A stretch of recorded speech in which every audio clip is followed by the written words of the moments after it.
Hello, everyone. Today on Take Two, I am talking to Vernice Jones, who is a powerhouse based out of Washington, D.C. And we're going to talk about leadership and particularly leadership for women and the burden that women are feeling to do it all, particularly under the pressure of the pandemic.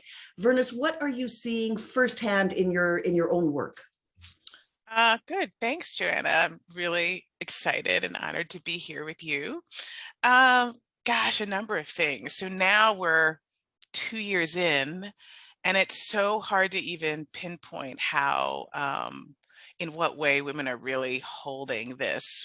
We've really, there's been an arc to this experience, but maybe I'll start from the beginning if that's okay. Mhm. When the pandemic started, what I was noticing in myself, but also in my own practice, was that the senior women leaders that I was working with were not only working with homeschooling, actually everybody was dealing with homeschooling, but in particular, I was noticing women holding the burden of homeschooling and elder care, and employees were sort of oh gosh, I'm so sorry. That's okay. All right, should we start again? Yeah, We we can turn the just whole carry it. thing. It's life, right? It's life. Okay. So I was noticing that women were dealing with homeschooling, were dealing with elder care, were dealing with employees who were breaking down because their lives were sort of dissolving in some ways. And so they were sort of getting up earlier, trying to deal with their own stuff, dealing with employees during the day.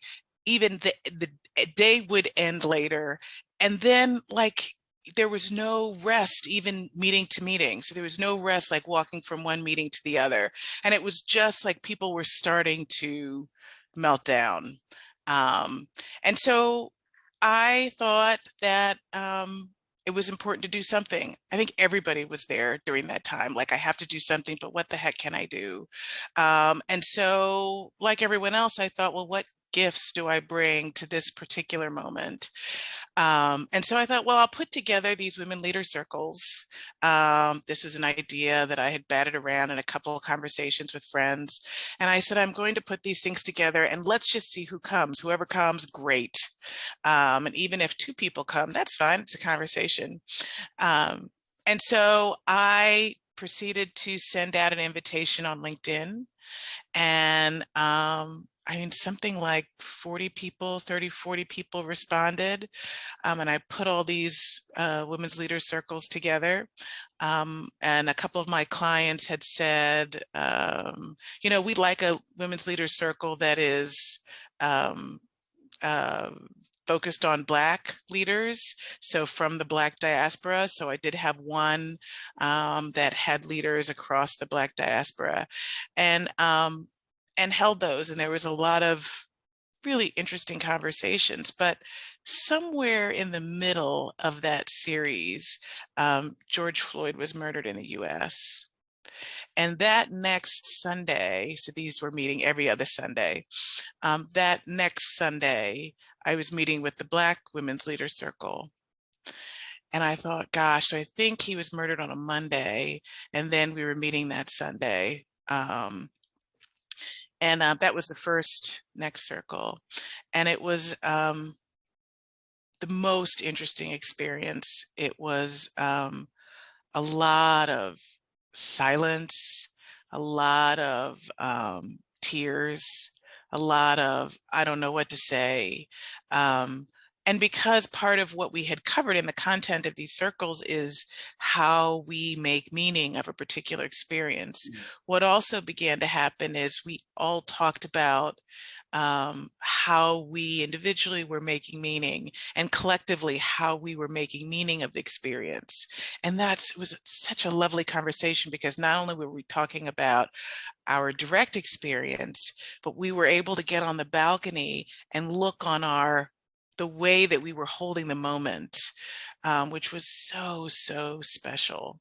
And so that series was really important. It started and ended at the that particular women's leader circle that I just referenced said, "Oh no, we're not ending, friend. We're gonna keep going. We don't even care if you don't show up. We're gonna keep going."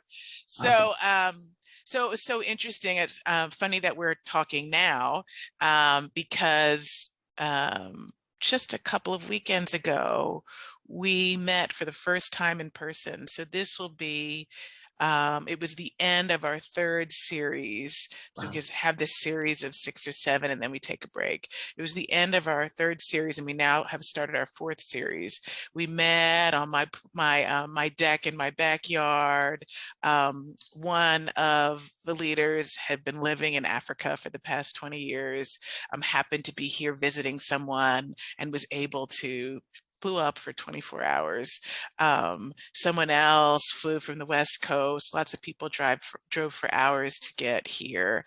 And it was so, so special because we're face to face. I think Yeah. this is what we're Yeah. all feeling, right? Like you meet someone face to face. I mean, let alone a few people, and you're like, this is different. This is different, and you feel resourced in a Yeah. different way. And it was, we have been working together on not only connecting, but building each other up. So now it was like this in-face love fest, a support fest of each other. And it was I'm jealous. I'm super jealous. session. I Yeah, would I love for wish you to I had join. been Yeah. on your deck. Yeah, I You know. know what I Yeah, tell really love me. about this is that What? so much of the resources that are out there, so many of the things that are out there about how to be a better leader during the pandemic, how to meet the challenges of the pandemic, they're all about, toolboxes and toolkits and tactics. And really, what I hear you describing is a very old-fashioned concept of, we've got a problem to talk about. I'll put the kettle on, right? Right. Like it's Yeah. going back Yeah. to the idea of community and circle. And I really love that. So what makes that different? Yes, good. Great question. Thank you, Joanna. So a couple things come to mind. One is, and you might even remember at the beginning of the pandemic, what people were trying to do is collect best practices. Like, what do I do? What do I do? What do I do? Right. And so they were initially trying to have a bunch of conversations and like get everybody on Zoom, like didn't know what kinds of conversations to have. So some people didn't talk, some people did talk. But what became clear is that people's experience of the pandemic was like changing by the week. So you would notice people would hear like a thing to do that worked last week, and they would apply it this week. And this week it didn't quite work, Yep. right? Because this week now people were shutting down. And then you would apply, okay, what do I do with the shutting down? And then what people really needed was, how do I deal with this homeschooling and Zoom situation when my kids are walking in and I'm having this, this, I don't know, a conversation that should be confidential and my child is walking in, or I need to stop and deal with something in the other room, or like I just can't homeschool and work the way I had worked before, and totally exhausted, and have to deal with my direct reports, but I don't have time. I have 50% of my time, Right. which Right. is now 50% down what I had before. So part of it was adaptive leadership. Yep. That's a piece. And also part of it is like human to human. So that's the old fashioned thing you're talking about, like this human to human leadership where you're meeting people where they are and not just sort of following, the 5 lessons of whatever, to notice like what does this particular direct report need in this moment? Or I'm like really paying attention to the culture of my team and how it has evolved to this moment and noticing like, what do we need right now? So I had a lot of clients that are politically adjacent, doing some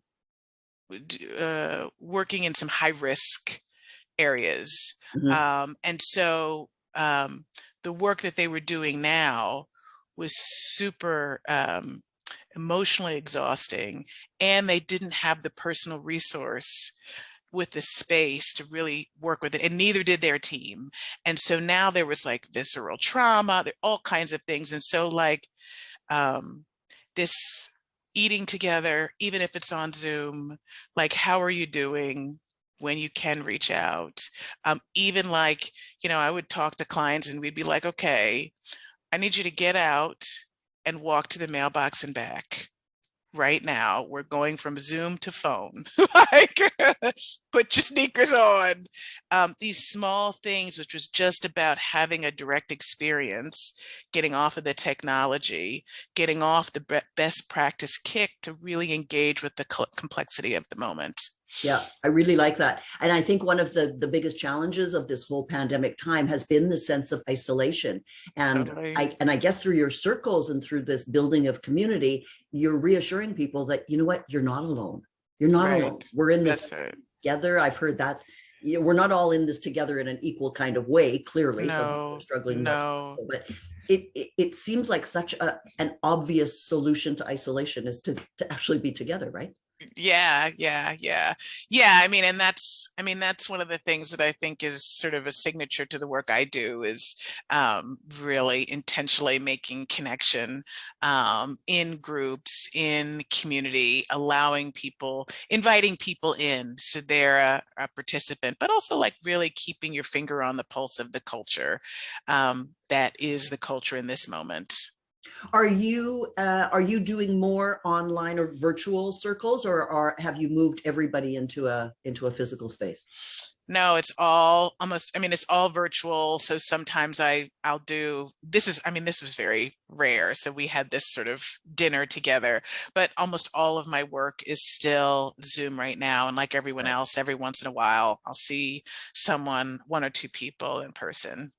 Yeah, yeah. Well, listen, I am delighted to chat with you as always, and It's I'm so good to be here. it's wonderful. As I say, I wish I was sitting on your back deck down there and having the same conversation. Maybe we'll get a chance to do that. But That'd be carry on with lovely. what you're doing, because I think it's so incredibly important to remind everybody that there might be light at the end of the tunnel, and that light might come from each other, right? Just us being Yes. together. Yes. Thank you so much, Joanna. And thank you All for right. what you do. And it's a pleasure to be here.